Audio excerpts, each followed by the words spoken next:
Thank you first for the very kind introduction.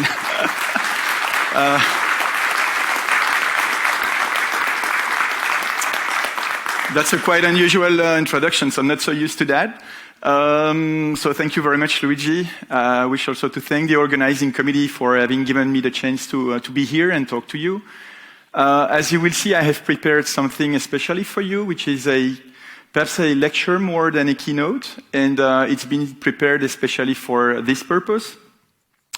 Perhaps it's been prepared a little bit in the spirit of what our father Giovanni Solari would have done, and I really enjoyed the way he was putting different arguments in a very pedagogical manner, and I hope I try to do something kind of similar today.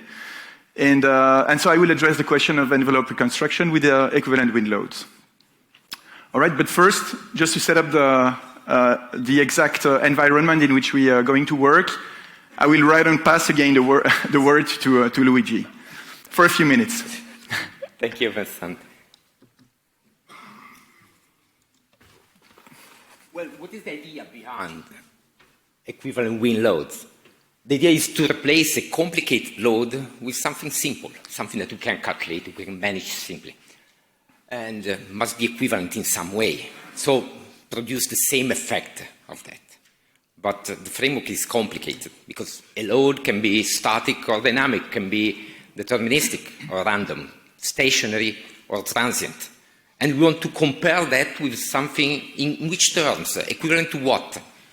Global forces, maybe. Displacement field, maybe is the most common choice. Stress, damage, fatigue, and so on. And to start with, and frame the problem, we start with a very simple case, static and deterministic, and is what we teach to our undergraduate students. We have a load. We load our truck with something, and maybe we apply also another action, an acceleration. And we say that we teach them that they can substitute these two conditions with a single force, and hopefully this single force provides the same effect of the combined load. And if we did a good job, we can prevent a failure. But the situation becomes more complicated when we have dynamics, when we have randomness. And indeed, dynamic response and randomness are the features that we usually try to replace when we include, when we deal with equivalent static loads. And it is exactly the topic and exactly the issue that will be addressed in the next 45 minutes by Vincent. So please. All right. So this just sets the context in which we are going to work. So try to replace complex dynamic loads into static equivalent forces. And we're going to address this question in the context of the buffeting analysis of structures. So there are typically two different ways in which we can determine the pressures on complex shaped structures. The first approach is based on wind tunnel testing. The other one is based on CFD. Of course, you know these different techniques. And in each of them, we measure pressures at pressure taps, which vary, of course, in time, and they would create responses in the structure, displacement, reaction forces, or stresses in the structure. And what we would like to do is determine equivalent forces such that when we apply them on the structure, we recover the same maximum displacement. For what reason do we do this? Well, first, for codification purposes, that's one of the objectives. But mostly and perhaps more importantly, because the design engineers, they need to combine the wind loads with many other loads, no loads or dead loads whatsoever, in many different combinations. And so it's important to keep things simple.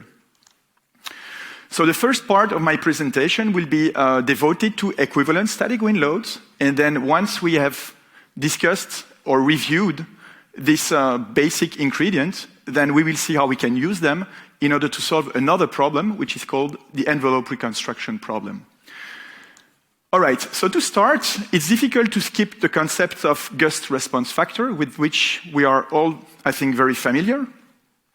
And just to review a little bit of this concept, the way it works is that we imagine we have a single degree of freedom system, very simple, this is how it started. It is subjected to a force that is supposed to be known or measured or computed in a CFD. And this will activate the dynamics of the single degree of freedom system. So basically, we solve the equation of motion, compute a response. In this case, the only response I'm interested in is the displacement. We can compute it over time, take the maximum value. This is a target. This is what I would like to recover. So find a static force such that when I apply this in a static manner, I recover exactly the same displacement. Simple enough. If you know the stiffness, if you know the force, if you know the stiffness and the maximum response, just take the product. This is the equivalent force. Unfortunately, in our daily business, the job of the wind engineer and the job of the structural engineer are typically split. And the wind engineer usually doesn't care too much about the stiffness. And so we like to see whether it's possible or not to avoid the stiffness.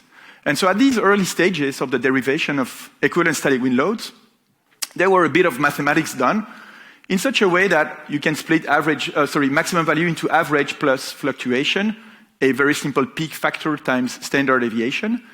And then over the mathematics, you just observe that the equivalent static force can be expressed as a gust response factor multiplied by the average value. And that's of course great because the wind engineer who measures forces knows the average force and can just amplify it and the problem is solved. Is it solved? No, it starts from a simple example, so we can't really generalize. If I take another example, which is a balanced cantilever bridge, for instance, I would like to compute or recover the torsional rotation of this simple structure. Of course, you will understand quite quickly that if the two forces F1, F2 have the same average, but they are slightly different in time, of course, because they are slightly different in time, this will generate a rotation of the deck. And if we want to replace them by two equivalent forces in the same way, Fe2, Fe1 need to satisfy this condition. And unfortunately, if they both have the same average, you can't define these as the average multiplied by a gust response factor. Otherwise, there is no maximum rotation. All right, so to use something proportional to the average field doesn't work anymore. Or what we need to keep in mind, of course, is that this method doesn't work or it fails when we have zero average or small average. But it's not a big deal. We can use any other couple of values, Fe2, Fe1, that would be such that this relation is satisfied. So we have many possible combinations. And the problem, unfortunately, is not closed. And this is my second message today. If you want to define equivalent static wind loads, there is not a single unique solution to the problems. Not in all cases. In order to solve this, what you could do, think that you want to reconstruct also the transverse displacement, so use some sort of bending stiffness, use a second equation. In that case, the problem is properly solved. All right, so we are happy. Two loads, two responses. Problem is properly closed. Engineers are very happy. But again, this is an example, and this is not because it works for the simple example that it would work in any case. So we can consider another example again. This is the last simple example I'm going to use. This is the same single degree of freedom structure, but we decided to model it with 2 degrees of freedom. Why? Well, I don't know. That's something we do every day anyways. You build a huge finite element model with thousands of degrees of freedom, but at the end of the day, the complexity of the structure is maybe just 5, 10 modes, and so this is something that resembles reality. And so if we assume, oops, sorry for this, it has moved a bit. If we assumed that x2 is half of x1 at any time. This is indeed, in fact, just a single degree of freedom system. And if you want to solve the same problem, then the problem that was well posed before turns out to be ill posed. So it means that we perhaps need some mathematical definition, which would be a bit more accurate. And so how do we define equivalent static wind loads? Well, the problem is the following one. So we have a measured wind field, pressure field or forces on a structure. We can analyze the structure, determine displacements, and then combine them. In this case, this is a linear combination, but we could discuss later what would happen if it was a nonlinear combination, for instance, computation of von Mises stresses, in order to obtain responses. The time evolution of the responses, we keep the maximum. This is the target we want to reconstruct. And so the thing we want to do is to find an equivalent force such that we apply it in a static manner. We compute equivalent displacement, recombine them, and obtain the maximum responses. If we substitute here xe in that equation, we see that we end up with a simple equation, which is a matrix. This is a matrix we've seen already in a couple of presentations during the conference, that multiplies equivalent forces to recover the envelope. This is a simple algebraic problem. It could be solved, and we have seen in the previous examples that when this matrix is squared, we have as many responses as the number of forces we are looking for, and the problem could be determined. But we also seen that it could be undetermined, and it could also be overdetermined. So there are many, many different possibilities, and this is a reason why there are many different ways to define equivalent static wind loads. All right, so the gust response factor is quite similar to this. In fact, the first the first answer that can be given to that question is to focus on the wind flow only. So we disregard totally the dynamics. So we forget about equation of motion, and we can do some statistical treatment of the pressures that are applied on the structure. And if we follow a little bit the spirit of the gust response factor, we could say, okay, let's assume the equivalent forces that we want are proportional to the average wind field, or average pressure field. That's one option. Second well-known option is what is called the CPT, or covariance proper transformation, in which we could decompose with an eigenvalue decomposition. We could decompose the covariance matrix of the pressure field or of the forces. That's just a simple way if you want to condense the information and take the most important features of the loading. They are gathered into eigenvectors, which correspond to loading modes, and eigenvalues. If we keep only the largest eigenvalues, they are sorted from largest to the top left to smallest to the bottom right. If we keep only the first largest eigenvalues, we can summarize the loading with those type of loads. But this is not it, and there were some other solutions given to the problem. One of the most famous, and I think this was really pioneering work in the process of equivalent static wind loads, is the load-response correlation. This is a method that was initially set up in the 1990s with the works of Holmes and those, of course, who also have been done in Bochum. And so the way it works is to assume that there is no dynamics. So we disregard, in this approach, the fact that the structure could perhaps vibrate, and we assume that everything behaves in a memoryless manner, in a static manner. So it means that every single time, the displaced configuration of the structure just depends on the forces at that time. This is what this equation here states.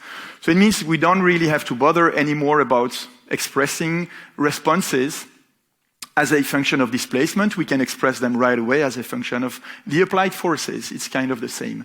Notice here that I just kept one response, because in the spirit of what has been done, or what had been done at that time, people were just considering one response at a time. I skipped the details because this is not so much important. We can keep them here just for the reference. Just keep in mind that this method first assumes that the structure behaves in a static manner. Second, that everything is Gaussian, so both the responses and both the loads. And third, assumes also that we have the same peak factor, so that we can reconstruct the envelope with the same peak factor everywhere.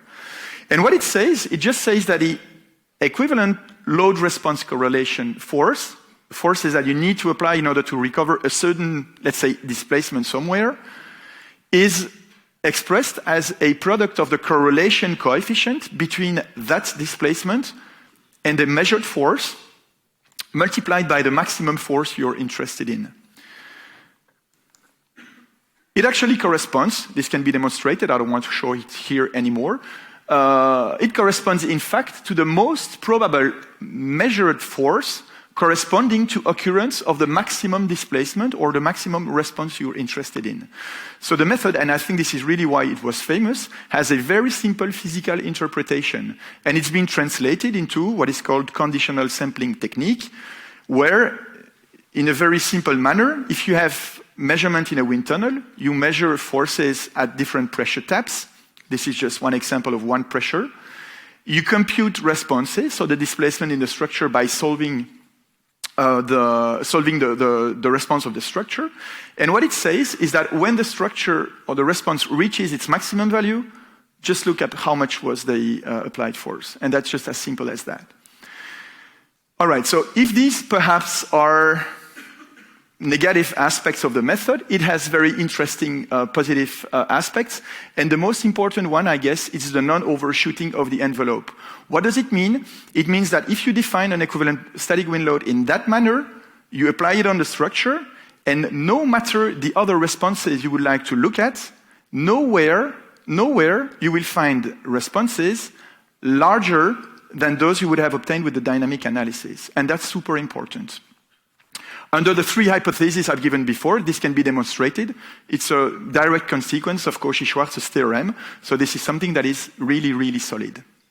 One drawback, however, is that load-response correlation method, they would apply forces on a structure only where the forces have been measured in the wind tunnel, of course, because we take those forces and we conditionally average them somehow. So there's no way to have forces anywhere else. And this is bad in some circumstances. For instance, if we imagine that this frame behaves in a dynamic manner, and its response is mostly a dynamic response, then its deformed configuration would not be like this one, which corresponds to a single applied load at mid-span with a given bending moment diagram. It would look like something that is more like this, because the deformed configuration would be the deformed configuration of a vibration mode. And so if you would like to recover that deformed configuration, the distribution of forces that you need to use is something that comes from this, and which is called modal inertial loads. And the corresponding bending moment diagram is shown here on the right. Consequences? Well, if you're interested in reconstructing, for instance, the bending moment in the top right corner, just over here, so you would define the equivalent static wind load here in such a way that you recover exactly the bending moment there. But in fact, you do a bad job, because if you look at the actual bending moment that you would have at mid-span, it is actually 25% higher than what you would normally have if the equivalent force was exactly applied at that point. So the non-overshooting condition doesn't hold anymore. Why? Because, of course, we missed this important property, the first one I talked about, static response. If it's dynamic response, we lose this important property.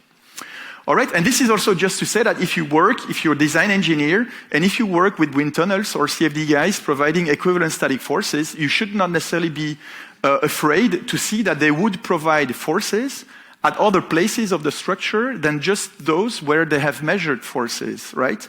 You could have a roof on a bigger structure, and the roof only is loaded, but in order to recover the right dynamic configuration, they would need to apply static forces elsewhere. All right, so don't be afraid of that. That's something that might happen. All right, so modal inertial loads came up almost at the same time.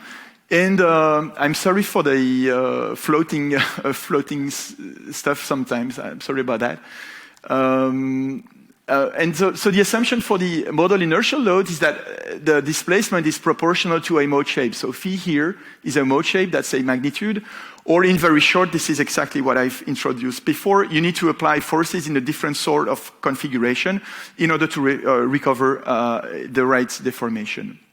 It works for one mode, but it's also possible to extend to multiple modes. Okay, so what we need to keep in mind for the moment is that we have two different techniques: load-response correlation, modal inertial loads.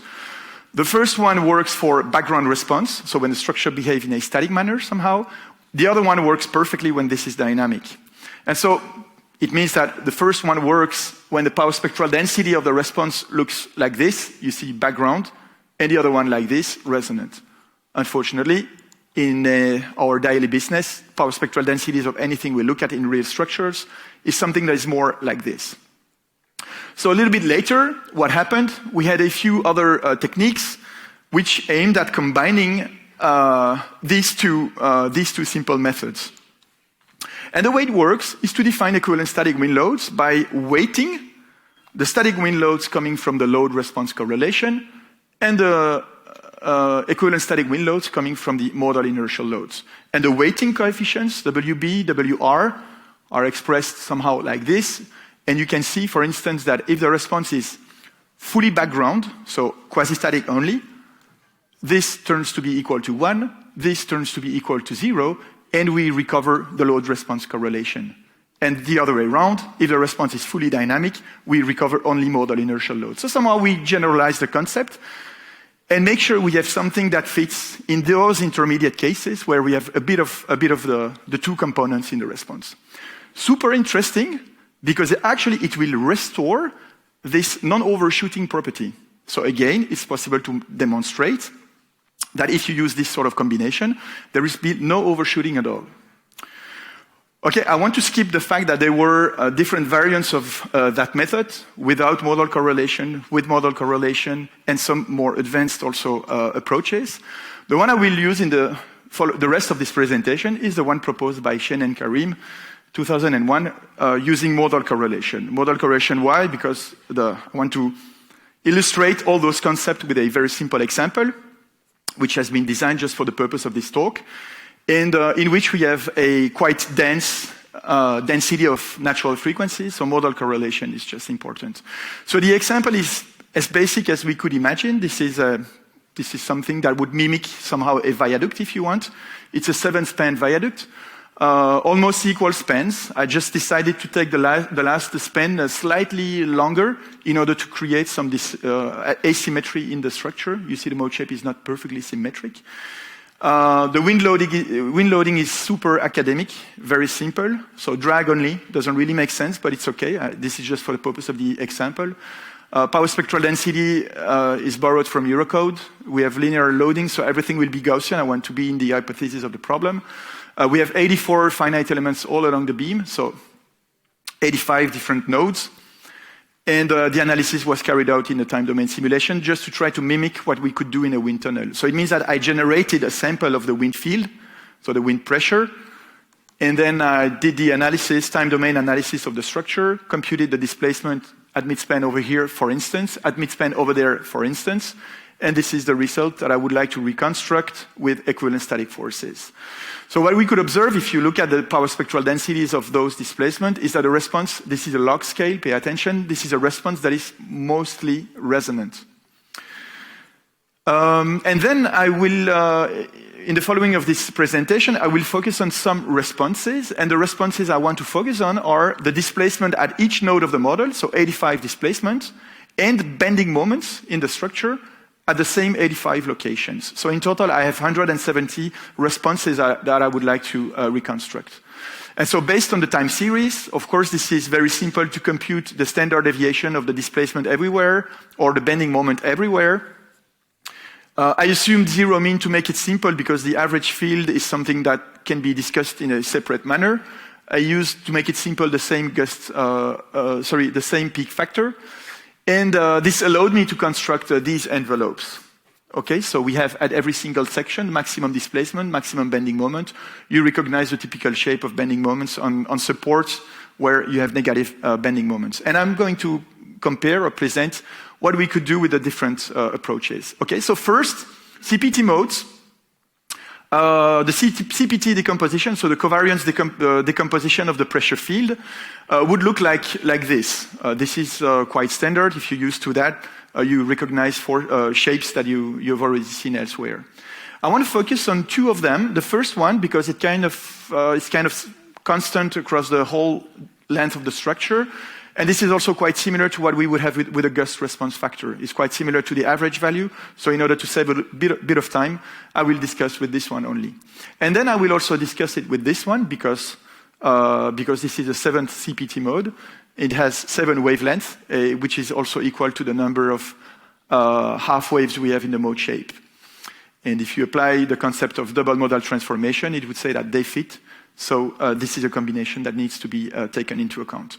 Let's assume we want to find the equivalent static forces that allows us to recover with a static analysis the displacement at the first midspan. So to do so, I just assume this distribution of forces which corresponds to the first CPT mode, just scale it up and down in such a way that the displaced configuration passes exactly through that point. The corresponding bending moment diagram is the following. And what do we see? Of course, significant overshooting. That's bad, because if you use that distribution of forces, of course, you will overestimate bending moments everywhere, and the quantity you give to the design engineer will be such that you use too much steel or concrete, for instance, to build this bridge. A simple solution, if you're not happy with this overshooting over there, of course, multiply everything by 0.84 in such a way that this is now okay here. you could do it, but unfortunately, you haven't solved the problem here. You need to scale it down a little bit more, and then if you do that, you don't reconstruct things everywhere in a proper manner. So gust response factor, of course, doesn't work for this structure. This is also well known. It's written in our standards. If the mode shapes changes sign, you should not use it. We could do the same with the second CPT mode, and this is what you would obtain. So with the actual value in solid line, this is what you have. And if you scale it down, you see you don't do such a bad job because you recover displacement and bending moments. I would say we should consider ourselves quite lucky in this case, because keep in mind that the CPT decomposition is just based on the forces, and it contains no information at all about the structure. All right, so let me keep going. Let's do the same now with our combination. And if we do it with our combination, I'm trying here to reconstruct displacement in the second midspan. You look at that, this is beautiful. Everywhere what we reconstruct is inside the envelope, and we are super happy with it. I could do the same in another point, which is this point. It's a bit more difficult, but still you see that we don't have any overshooting problem. The distribution, of course, of the forces looks very realistic, so it could be understood as a realistic distribution of forces on a deck. If we had used the load response correlation method only, this is what we would have obtained, 36% overshooting. I guess you all understood why. This is because the structure behaves in a dynamic manner and not in a static manner, and this is why there was overshooting. We could solve it also with a downscaling factor. Okay, provisional conclusion. Load response correlation, modal inertial loads, great tools. They need to be combined in order to make sure there is no overshooting in the envelope in any case. And it's also possible to extend. I'm going to skip the next few slides, which are part of the works we did in the last years to explain that it's possible to extend this combined version in other contexts, not only Gaussian contexts, but also non-Gaussian situations, and also partly with some sort of nonlinearities in the structure. I would like to focus for the remaining of this talk, I would like to focus on the envelope reconstruction problem. And so this is the second part of the presentation. So now, what we need to keep in mind is that we have in our hands tools to reconstruct responses at different places in a structure. And now let's see how we can use those in order to reconstruct the envelope. All right, so what we did is that we were able to determine a distribution of forces such that we recover the maximum displacement here. If we apply with a positive and negative sign, so we just flip it, this is the fraction of the envelope we are able to reconstruct with that load case only. We could have done the same for the first span. And so if you combine these two load cases, so you tell the design engineer, okay, you do the analysis with these two load cases and take the worst of the situation, this is what you would have recovered. Fair enough. You see that with regards to displacement, we did a good job, but there is still a bit of something missing for the bending moment. So you could just, for instance, decide that you want to use another equivalent static wind load, which is this one, the one that would recover the bending moment here. You see that this one has the same sign over the two adjacent spans. It makes sense, right? Because if you want to maximize the negative bending moment, you need to have the same sign for the pressure on the two adjacent spans. And this is what you will recover. Okay, let me just step back a little bit. If we keep going, use the third, then the fourth, then the fifth, 6, 7. This is what we have reconstructed. And we could stop here. Sometimes it happens, of course, when you solve those problems that you stop at a certain point. You need to stop somewhere. We would be happy because we reconstruct 91% of the envelope for the bending moment. Is it okay? Maybe yes, maybe not. I don't quite know. This is left to be, of course, and to be decided by the design engineers. But the message clearly is that don't try to reconstruct everything with displacements only, because you could fail in reproducing the maximum internal forces. By the way, I just anticipate that the reconstruction metric that I use, so the ratio of these two surfaces, is just an indicator in this talk to show you how we do a good job. But in real-life application, it could depend also on the strength of the structure. So if the strength, for instance, that had been designed over there is super large, basically you don't really care if the equivalent static wind loads are a bit lower. All right, so the strength of the structure, of course, should also be, in principle, involved into the reasoning.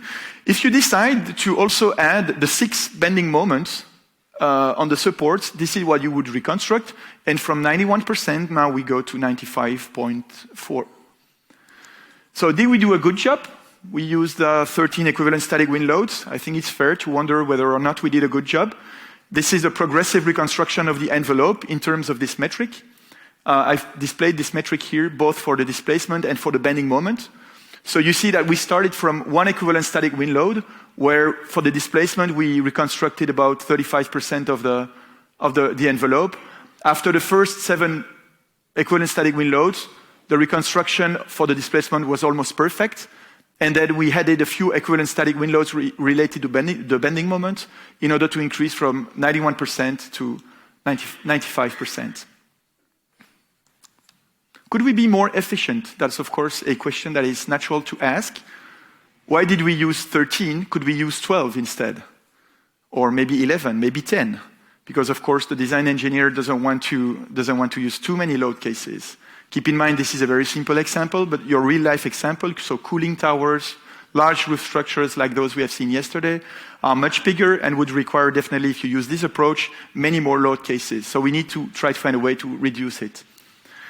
Can we relate the number of equivalent static wind loads to the complexity of the problem? So the complexity of the structure, I would say, is maybe 7 because it has 7 spans, or maybe just 7 because it responds in 7 different mode shapes.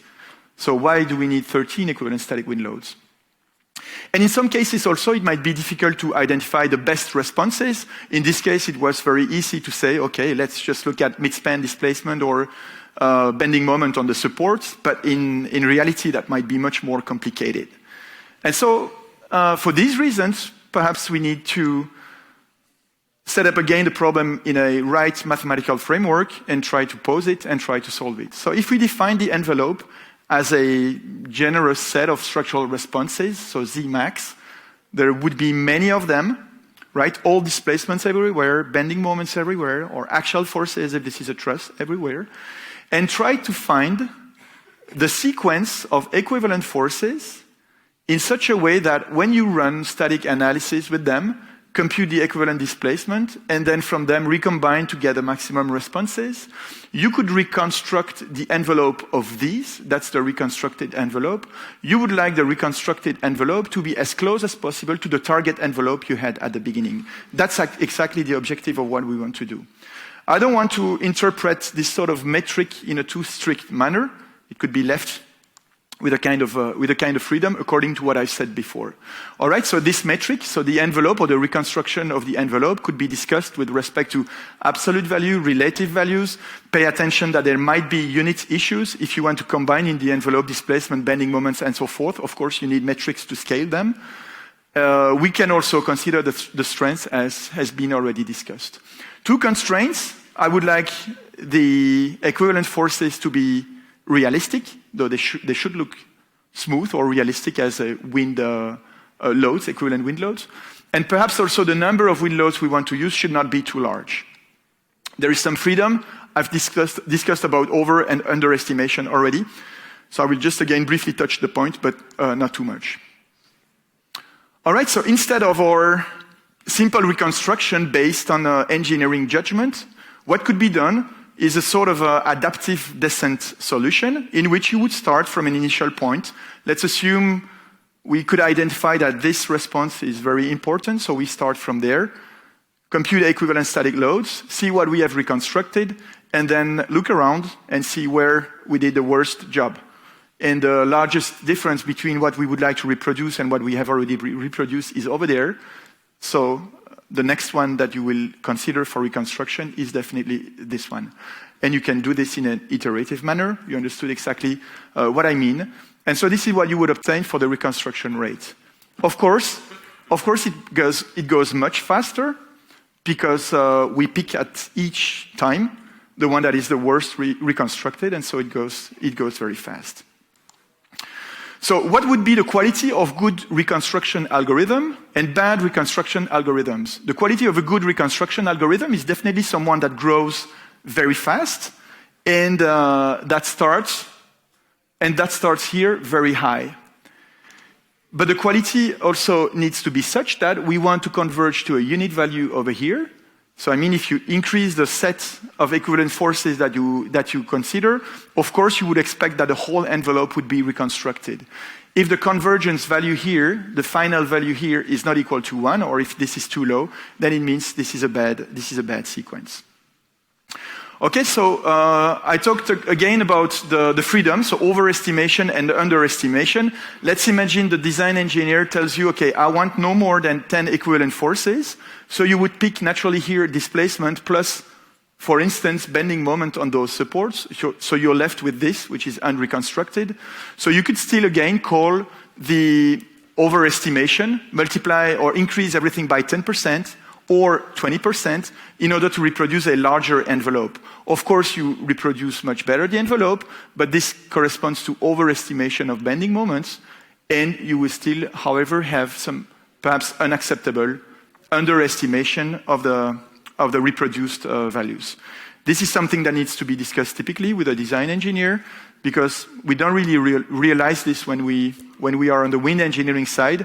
But there is anyways, when you design structures, there's anyways some overestimation. At the end of the day, the size of the profile you use needs to be chosen in a certain catalog. All right, and so I would like to touch then the solutions that have been given to solve this problem in a different manner. Two of them, universal wind loads has already been discussed yesterday, so I'm not planning to spend too much time on that. Not at all, in fact, I don't want to interact. So I will focus on something I know a bit more, which is principal static wind loads, which is a concept that came perhaps about 10 years ago. The way it works is that we could collect the set of equivalent static wind loads. And if I look at this one, for instance, this is a static load corresponding to the reproduction of the displacement over here. And this is a static load corresponding to the reproduction of the bending moment over there. We've seen them before. We could do that for any displacement anywhere in the structure or any bending moment anywhere in the structure. And if you do this, you can reproduce like this, the collection, okay, line by line, the collection of equivalent forces, such that when you apply them, you recover displacement at a given point in the structure. Okay, let's take another example just to make it clear. If I just slice it over here, just between the two dashed lines, this is the distribution of equivalent forces that would provide the displacement at the midspan in the last span. Okay, so this is the first, second, third, fourth, fifth, sixth, and last span. And so you see that you would need negative forces over here, positive forces in the following one, and things which are close to the zero to the rest in the rest of the structure. So that's just nothing but a collection of equivalent static forces for all the responses I'm interested in. So 85 responses and 85 different pressures. Same for the bending moment, 85 bending moments and 85 pressures. We could collect them in a bigger matrix, which is this one, which corresponds then to the equivalent static forces corresponding to all responses. All right? No matter whether there are displacement or bending moments. And this, in fact, remember this, we've shown this at the very beginning of this talk, this corresponds to the relation between equivalent forces and responses. And this is a matrix for which we said this one could create the problem, could be overdetermined, could be fully determined, or underdetermined. And so I want to answer just with this matrix, I just want to answer the question of reconstruction of the problem in a different way than using the proper value decomposition of the wind field only, so the CPT decomposition, but instead I'm going to use the POD decomposition of this matrix, which actually covers the full problem. It covers both the dynamics, the response, where you would like to compute the responses. It also includes the typology of the applied forces. So this is a matrix that actually covers exactly what you would like. And if you do this decomposition, then again, same story. You have principal values, which are ranked from the largest to the smallest on this diagonal here. So you could keep only the first few ones, those that are interesting. For each principal value, there is a principal load, so a distribution of forces. And for each distribution of forces, there are responses. So displacement here and bending moments. Example, if we do this for our simple bridge, we actually realize that among the 85 principal static values, principal values, only the first 7 values are significant. So it means that we could summarize this all information into a space which has dimension 7 only. And the principal static loads are represented here. You can see they are realistic and they totally make sense. So let me call the number of significant principal values, let me call it the complexity. All right, that's the complexity of the problem. We don't have to seek in a space that is larger than 7 in dimension in order to solve that problem. If I had done the same exactly for a light pole, I would have realized that only one principal value is enough. Complexity is 1. For this one, complexity is 2. And for the last one, complexity would be 100, maybe more. All right, so this is a super generic method that will right on tell you how complex the structure is and which is able to adapt exactly to what you need. However, we should not believe that the principal static wind loads, so those I've shown over here, are efficient to reconstruct the envelope.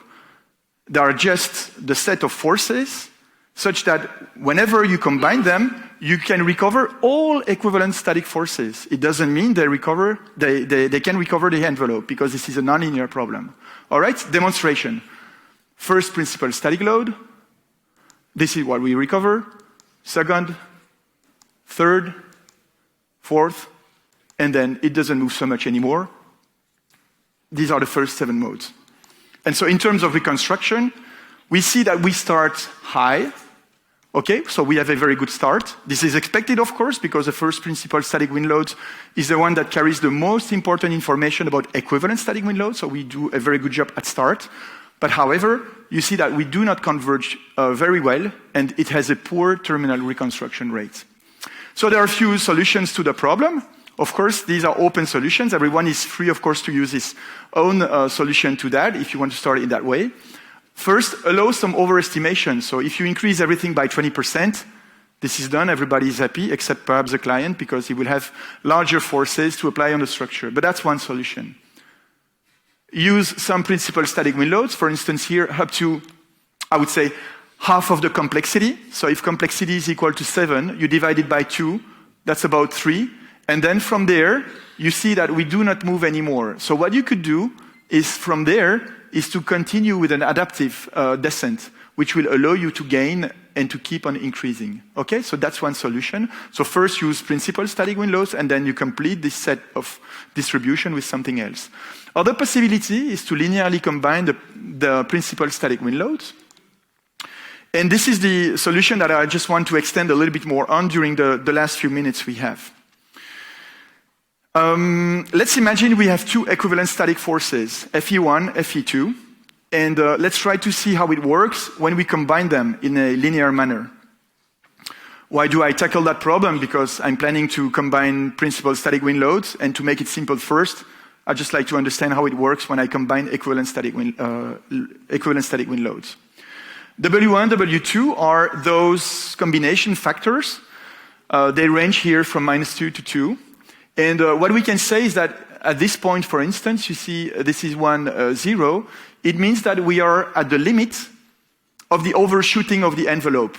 It just means that if W2 is equal to 0, so we just disregard this one, starting from here, if you increase W1, you touch the envelope over here, and then there is overshooting.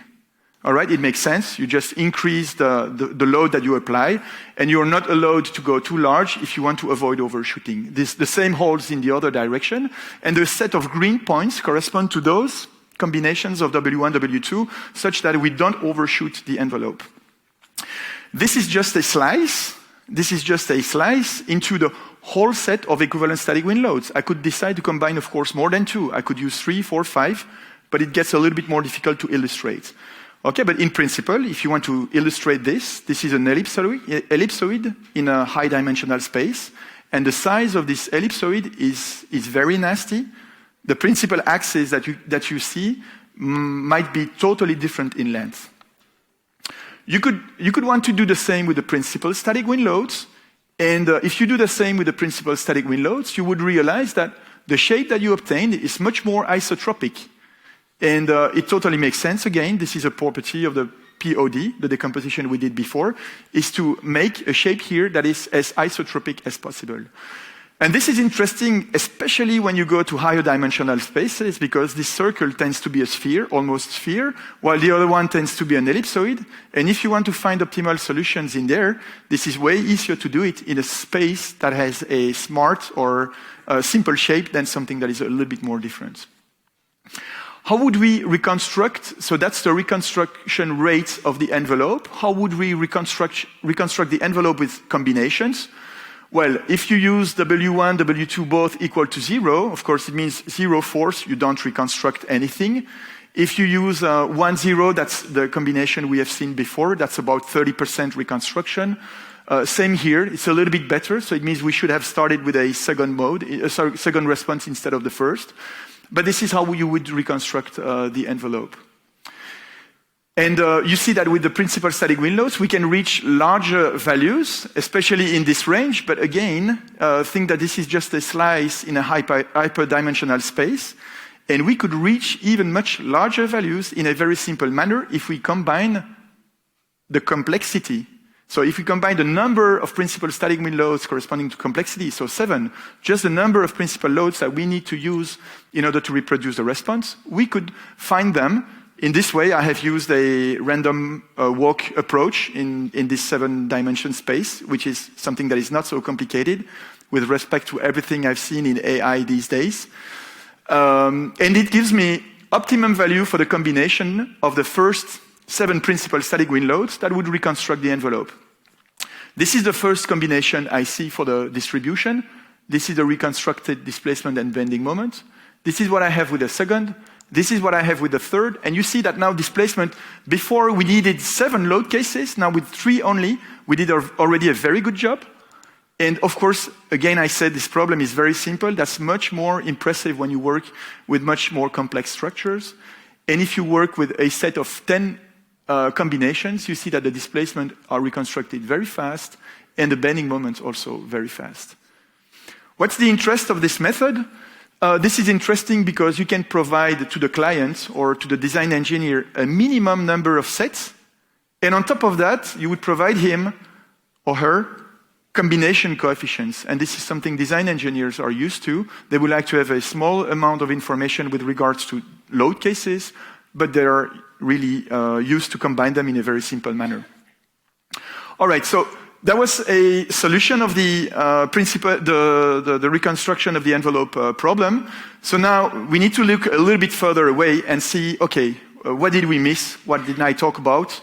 And how could we apply this to real structures? So those structures you're interested in, they cover large roofs, silos, cooling towers, bridges, so structures that are definitely much more complex than what I've talked about today. I want to say that I covered only today one part of the problem, but we could extend. It's already partly done, but not totally. We could extend to non-symmetric envelope. We could discuss the way the envelope is computed. We could also discuss what happens when there are several wind incidences. So part of those problems have been solved, but not totally. If you're interested, then just please knock at my door, and I would be happy to discuss those questions with you. We could also see beyond buffeting, and see how we could combine engineering solutions compared to AI in order to solve the future structures which also have been imagined with AI. All right, so before closing my talk, I would like to thank all the people with whom I've been working over the last years. And that was a real pleasure to work with you, and thanks to you, I think we could reach maturity in solving these problems. This is possible not only because of scientific collaborations, but also some funding and industrial partners. And so, just before closing, just about this keynote lecture, I would like to know that it's available for you if you want. I've understood it will be available on a YouTube channel, so if you want to revisit again what we've said this morning, then feel free to do it. It's available if you want to include it in your summer courses, if you want. It would require, however, some additional material about universal wind loads, definitely. Some additional stuff about principal static wind loads, but also proper skin modes.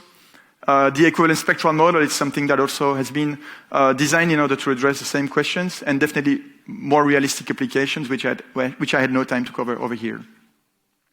Perhaps this material could be also used. That was my first aim, is to use this material in order to prepare some sort of review or state-of-art paper, which could be submitted somewhere, but let's see what the future will tell us. All right, so this closes this talk. Thank you very much. So we've discussed these two questions, so I think it will be time to discuss them in a few minutes. Thank you very much.